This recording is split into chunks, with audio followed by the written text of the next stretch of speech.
Good morning बच्चों। आज हम लोग इकाई 4 का 4.3 पाठ पढ़ेंगे। नदिया नलवामा तौरा थी। ये जो है छत्तीसगढ़ी गज़ल है और ये इसके जो गज़ल लिखे हैं जिन्होंने, उनका नाम है मुकुंद कौशल। मुकुंद कौशल का जन्म 7 नवंबर सन 1947 को दुर्ग नगर में हुआ। कौशल जी हिंदी और छत्तीसगढ़ी के कुशल कवि एवं सुपरिचित गीतकार हैं। उन्होंने छत्तीसगढ़ी गज़लों को एक नई पहचान दी। उनकी प्रमुख प्रकाशित रचनाएं भिनसार छत्तीसगढ़ी काव्य संग्रह और लालटेन जलने दो हिंदी काव्य संग्रह, हमर भुइयाँ हमर आगास छत्तीसगढ़ी काव्य संग्रह और मोर गजल की उड़त परेवा छत्तीसगढ़ी गजल संग्रह और है के रवस, ये है छत्तीसगढ़ी उपन्यास, इसका नाम है केरवस है।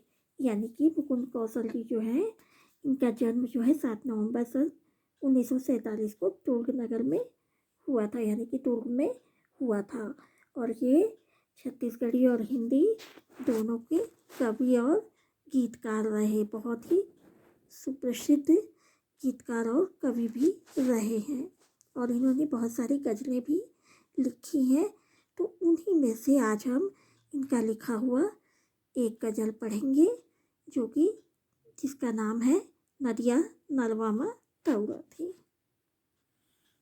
नदिया नलवामा तौरा थी, मनखे के विश्वास यहाँ पथरा पथरा में लिखे है भुइयाँ के इतिहास यहाँ।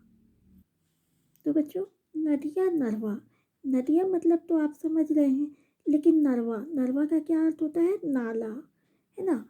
मनखे के विश्वास यहाँ और पथरा पथरा में लिखे हैं, यानी कि पत्थर, पथरा मतलब पत्थर और भुइयाँ, भुइयाँ मतलब जमीन। तो बच्चों, कवि कहते हैं कि नदिया नरवा में तौरा थे, मनखे के विश्वास यहाँ पथरा पथरा में लिखे भुइयाँ के इतिहास यहाँ। कहने का अर्थ है कि हर पत्थर पर यहाँ जो है, यहाँ का इतिहास लिखा गया है।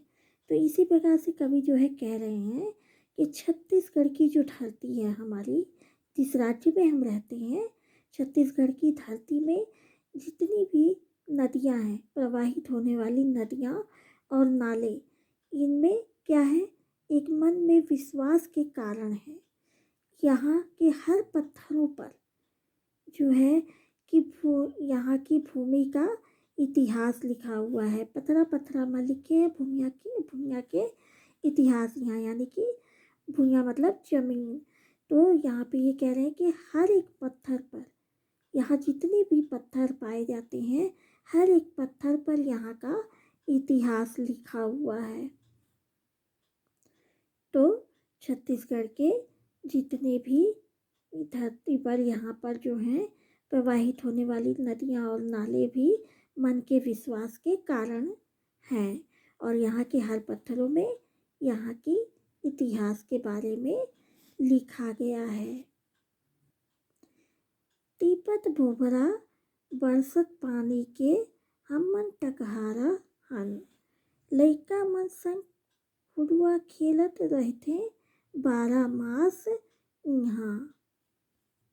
तो बच्चों, यहाँ पर जो है भोभरा, भोभरा का अर्थ होता है कि जो सूर्य के ताप से जो गर्म हो जाता है धूल, उस धूल को, उस मिट्टी को जो है उसको भोभरा कहते हैं। और टकहारा, टकहारा मतलब क्या होता है? इसका अर्थ होता है अभ्यस्त, ठीक है। फिर है लइका मन संग खुरुआ खेलत, खुरुआ मतलब क्या होता है? कबड्डी। जो कबड्डी आप लोग हिंदी में इसको कबड्डी बोलते हो और छत्तीसगढ़ी में इसको खुरुआ बोलते हैं, ठीक है। इसके बाद है खेलत रहते हैं 12 मास, 12 मास मतलब 12 महीने, 12 महीने। तो इस प्रकार से क्या कह रहे हैं? तीपत भोभरा बरसत पानी के हम मन टकराहा हन, लइका मन संग खुडुआ खेलत रहते 12 मास यहाँ। तो भोभरा मतलब अभी क्या बताए कि सूर्य की गर्म जो ताप आता है उससे क्या होता है, धूल जो है गर्म हो जाता है, उसी को भुभरा कहते हैं। तो यहाँ पर कवि कह रहे हैं कि सूर्य की जो ताप है उस ताप से गर्म धूल में, और बरसात पानी यानी बरसात के समय जल में हम लोग क्या करते हैं, अभ्यास कर चुके होते हैं, यानी कि अभ्यस्त हो चुके होते हैं।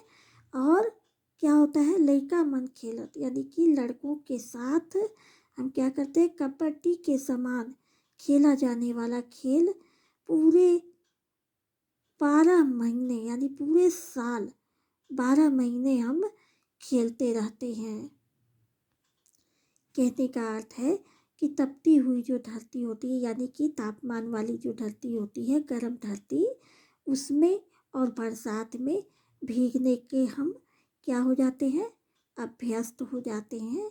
हमें अभ्यास हो जाता है, गर्मी भी सहन करने की शक्ति आ जाती है और बरसात में भीगने का भी हमें शक्ति मिल जाता है। हम अभ्यस्त हो जाते हैं, हमें जानकारी हो जाती है।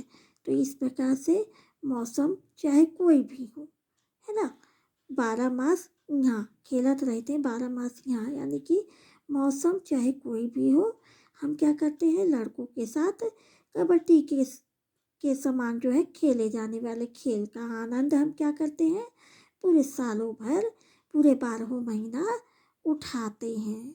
हमको उससे आनंद मिलता है। पूस माघ मा जाड़ जनावे, अगरा कस बैसाख तपे, बैहा होके धमसा कूदे, सावन मा चौवास यहाँ, यानी बैहा होके धमसा कूदे, सावन मा चौमास यहाँ। तो पूस माघ क्या है, महीना, जैसे आप जनवरी, फरवरी, मार्च, अप्रैल ये सब बोलते हो ना, आप 12 महीने का नाम लेते हो, तो उसी तरीके से पूस माघ, तो ये जो है ये भी हिंदी महीनों के नाम हैं। आप अंग्रेजी महीनों के नाम लेते हो और ये हिंदी महीनों के नाम हैं। तो पूस और माघ जो है महीनों के नाम है। जाड़ मतलब ठंड। अगरा कस बैसाख तपे, बैसाख क्या है, ये भी महीनों का नाम है। बैहा होके धमसा कूदे, सावन मा चौमास यहाँ। तो बच्चों इसमें क्या है, गर्मी, ठंडी और वर्षा ऋतु यानी बारिश का मौसम, तीनों के बारे में इस लाइन में बताया जा रहा है आपको। पूस माघ मा जाड़ जनावे, अंगरा कस बैसाख तपे, यानी बैसाख में तपता है, और पूस माघ में क्या होता है, जाड़ जनावे यानी ठंडक का महसूस होता है, ठंड लगती है। और पहिया होके धमसा कूदे, सावन मा चौमास यहाँ है। सावन में क्या है, सावन की झड़ी आप लोगों को पता ही है कि सावन में बरसात का मौसम चलता है। तो इस तरीके से इस लाइन में जो है तीनों मौसम के बारे में बताया जा रहा है।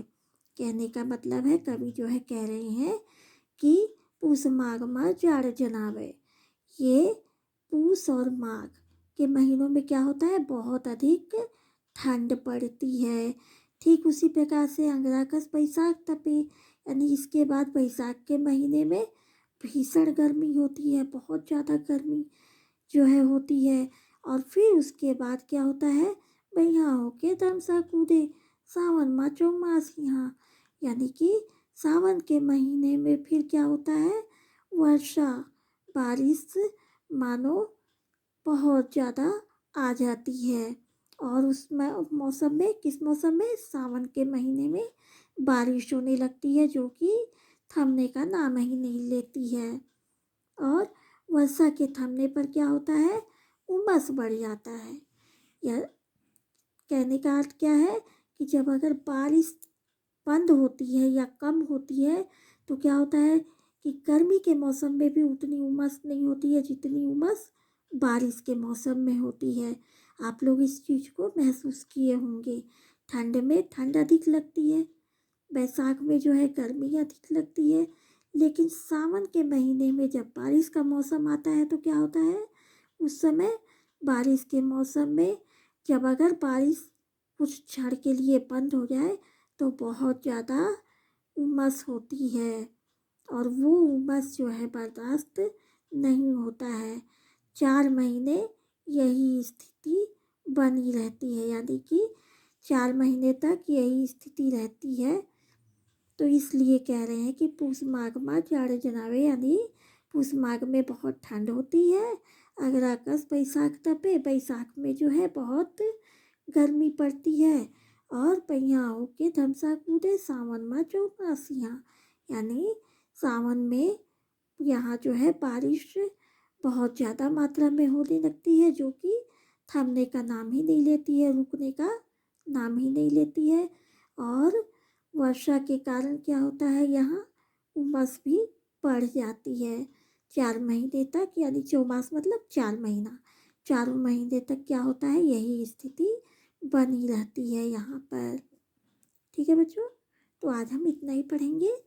अगली बार जो है, अगले वीडियो में हम आगे इसके आगे का पढ़ेंगे।